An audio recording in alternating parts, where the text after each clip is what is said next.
Assalamu alaikum fratelli e sorelle, sono Fatima, rieccomi qua. Oggi sono qui perché ho deciso di condividere con voi una sura che ho letto e ho sentito e mi è piaciuta tantissimo ed è una delle storie più belle del Corano, ovvero la sura Yusuf, Giuseppe, del padre e degli 11 fratelli. E subito dopo che sentiremo insieme questa sura, vi sintetizzerò meglio la storia in modo più semplice e darò anche un commento. Quindi sentiamola insieme. بسم الله الرحمن الرحيم ألف لام را تلك آيات الكتاب المبين إنا أنزلناه قرآنا عربيا لعلكم تعقلون نحن نقص عليك أحسن القصص بما أوحينا إليك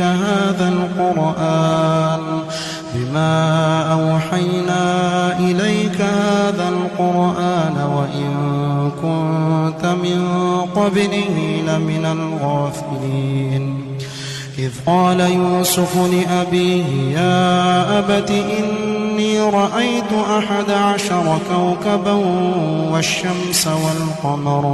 والشمس والقمر رأيتهم لي ساجدين قال يا بني لا تقصص رؤياك على إخوتك فيكيدوا لك كيدا إن الشيطان للإنسان عدو مبين وكذلك يجتبيك ربك ويعلمك من تأويل الأحاديث ويتم نعمته عليك وعلى آل يعقوب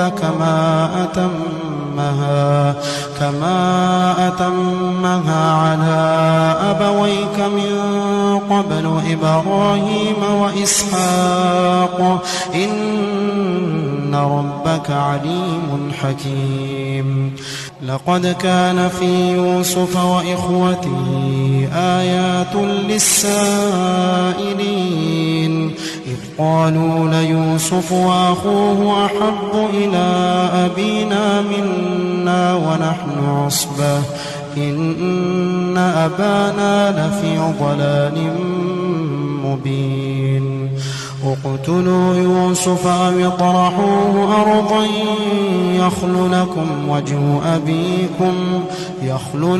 وجه أبيكم وتكونوا من بعده قوما صالحين قال قائل منهم لا تقتلوا يوسف وألقوه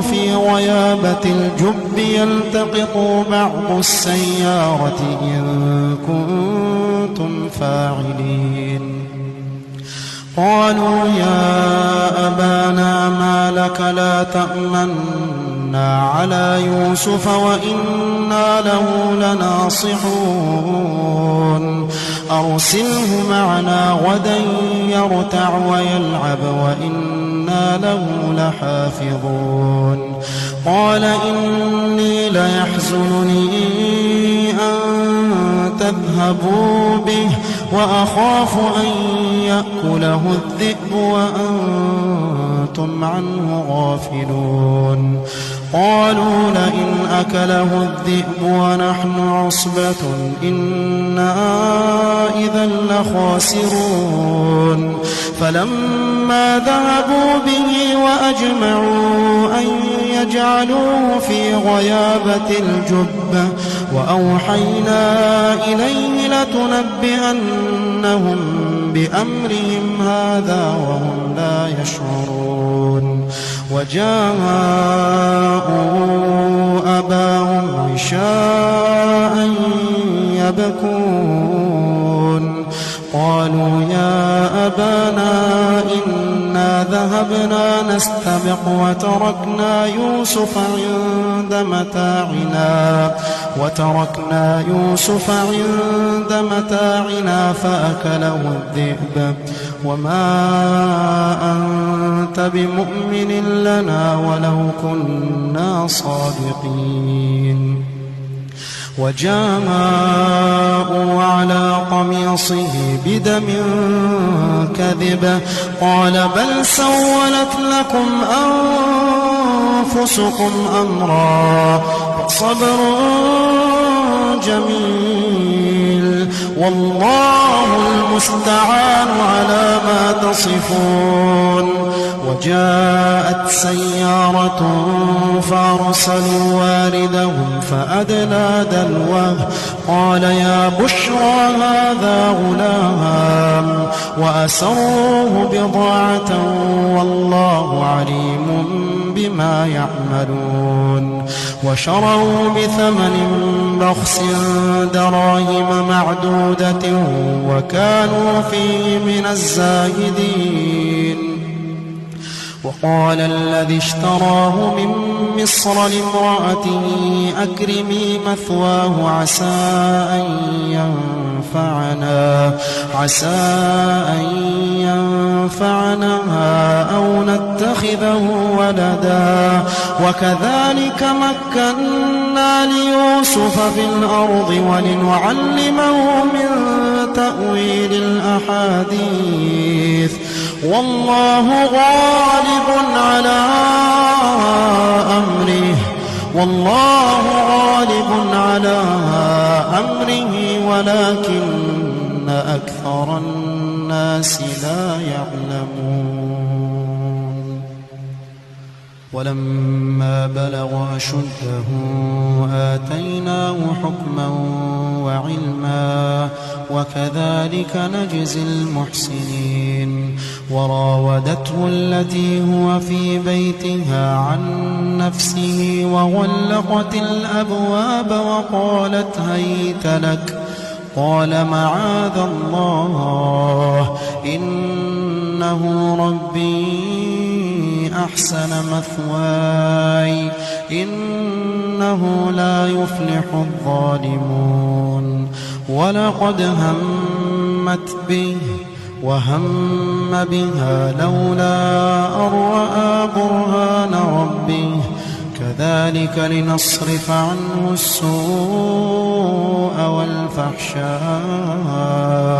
إنه من عبادنا المخلصين واستبق الباب وقدت قميصه من دبر وألف يا سيدها لدى الباب قالت ما جزاء من أراد بأهلك سوءا إلا أن يسجن أو عذاب أليم قال هي راودتني عن نفسي وشهد شاهد من أهلها إن كان قميصه قد من قبل فصدقت وهو من الكاذبين وإن كان قميصه قد من دبر فكذبت وهو من الصادقين فلما رأى قميصه قد من دبر قال إنه من كيدكن إن كيدكن عظيم يوسف أعرض عن هذا واستغفري لذنبك إنك كنت من الخاطئين وقال نسوة في المدينة امرأة العزيز تراود فتاها عن نفسه قد شغفها حبا إنا لنراها في ضلال مبين فلما سمعت بمكرهن أرسلت إليهن وأعتدت لهن لهن متكأ وآتت كل واحدة منهن سكينا وقالت اخرج عليهن فلما رأينه أكبرنه وقطعن أيديهن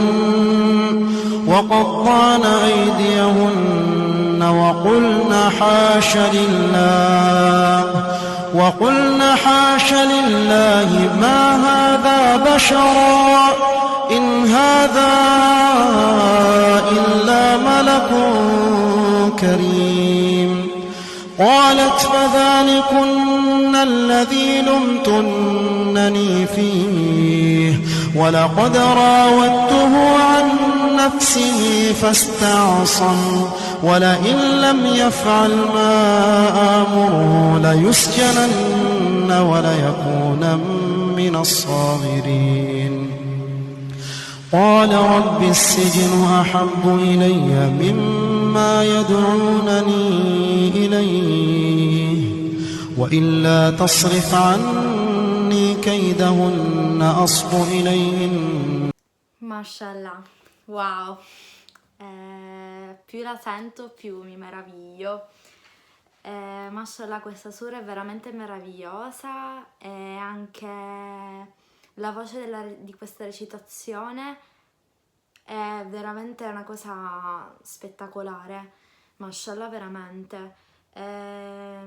Mi ha trasmesso serenità mentale e la sentirei in qualsiasi momento della giornata. Ok, adesso vi cercherò di dare un riassunto di questa storia in modo più semplice. Allora, questa storia appunto parla di Yaqub, padre di 12 figli. Il più nobile tra loro fu Yusuf, pace sia su di lui, Giuseppe. Il Signore ha scelto Yusuf, pace sia su di lui, per l'interpretazione dei sogni, l'unico tra tutti i profeti. Yusuf fece un sogno bellissimo e molto importante, che 11 stelle, il sole e la luna si prostrarono a lui. Subito lo riferì al padre. Il padre pensò subito che le 11 stelle si riferivano ai fratelli, il sole e la luna a lui e a sua moglie. Poi anche pensò che Yusuf avrebbe raggiunto un alto grado, sia in questa terra che anche in quella dopo.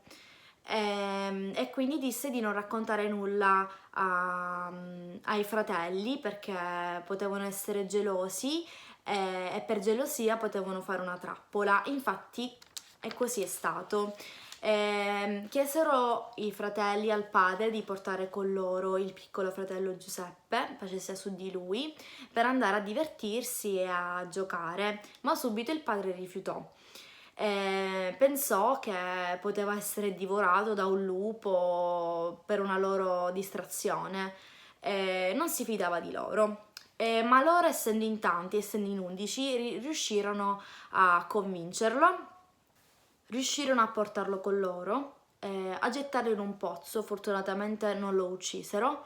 Ritornarono dal padre in lacrime, piangendo, con la camicia di Yusuf strappata, con del sangue che non era suo, dicendo che un lupo lo ha divorato Yusuf mentre faceva guardia alle loro robe e mentre loro facevano una gara di corsa.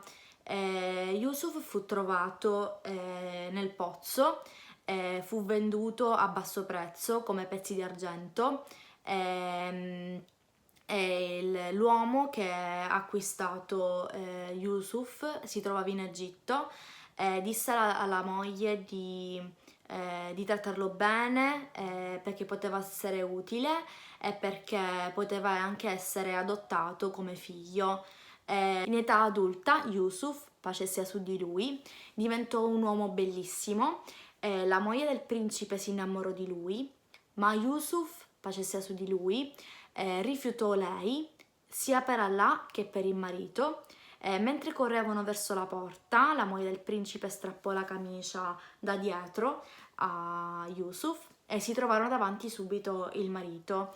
Fortunatamente un testimone della famiglia disse di non imprigionarlo e di prima capire qual è la verità, e quindi disse: se la camicia è strappata da dietro vuol dire che lei non dice la verità, se invece è strappata davanti vuol dire che lei ha ragione. Appunto la camicia era strappata da dietro, quindi aveva ragione Yusuf, e il principe lo lasciò libero e disse alla moglie di chiedere perdono a Yusuf. Le donne malignavano la moglie del principe per essersi innamorata di Yusuf.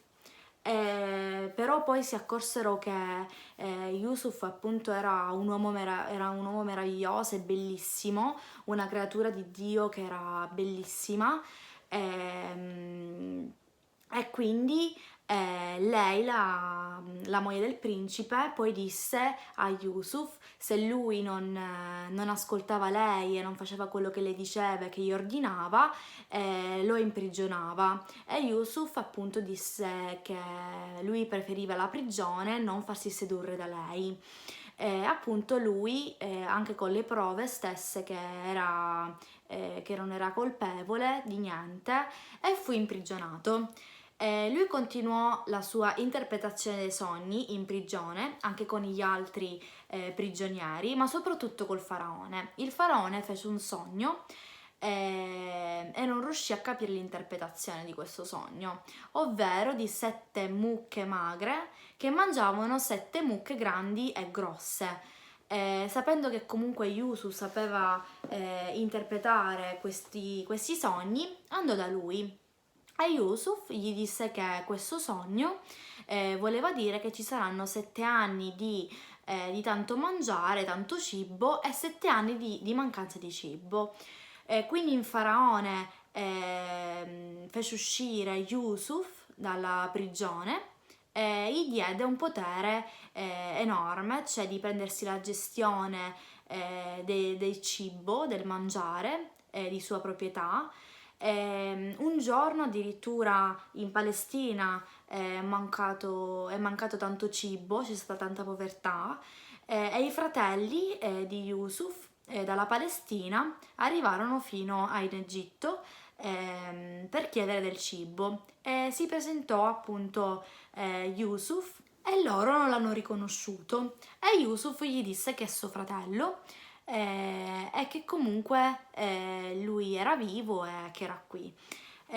Loro si sono subito fatti perdonare da lui, hanno chiesto perdono, e loro lo portarono fino a casa dal padre, e si prostarono su di lui, a lui, insieme al padre e alla madre, come appunto ha sognato quando era piccolo.